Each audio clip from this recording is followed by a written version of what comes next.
আগামী 25শে জুন সমবায় নির্বাচন, আর তার আগেই পূর্ব বর্ধমান জেলার মন্তেশ্বর বিধানসভার অন্তর্গত মেমারি 2 নম্বর ব্লকের বহার 1 নম্বর অঞ্চলের মহিষডাঙ্গা সমবায় সমিতি ও বহার 2 নম্বর অঞ্চলের হামুনপুর সমবায় সমিতির নির্বাচনের জন্য নমিনেশন তুললেন প্রার্থীরা। মোট 9টি করে সদস্য রয়েছে দুটি সমবায়ে। তৃণমূল কংগ্রেসের প্রার্থীরা এদিন নমিনেশন পত্র তোলার পরেই আনন্দ উচ্ছ্বাসে মেতে ওঠেন, সবুজ আবির খেলেন তারা। নমিনেশন তুলেই জয়ের উচ্ছ্বাস পালন করলেন তৃণমূল কংগ্রেসের প্রার্থী সহ দলীয় নেতৃত্বরা।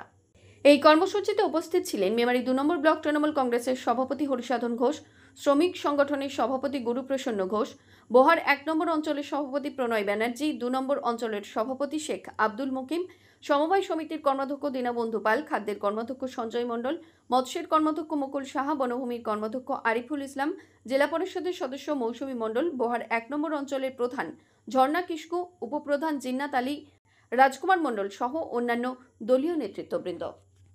শীতলা হাই স্কুলে কি কারণে এসেছেন? সমবায় উন্নয়ন। সমবায় ভোট, তাই তো? হ্যাঁ তার জন্য ফর্ম তুলতে এসেছেন? হ্যাঁ, কোন সমবায় থেকে এসেছেন?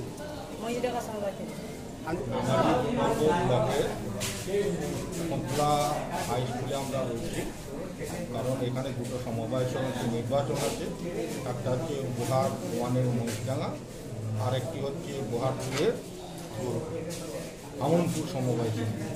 এই সমবায় সমিতির নমিনেশন হচ্ছে, তাই এই নমিনেশন আমাদের তৃণমূল কংগ্রেসের মনোনীত প্রার্থীরা নমিনেশন তুলছে, কিন্তু এখনো পর্যন্ত বিরোধী কাউকে দেখা যায়নি। শান্তিপূর্ণভাবে নমিনেশন হচ্ছে এবং পুলিশ প্রশাসন এখানে রয়েছে। কত তারিখে ভোট আছে? ভোট আছে 25 তারিখে, 25শে জুন। 25শে জুন। মৃত্যুঞ্জয় যশের রিপোর্ট, সংবাদ আজকে নিউজ।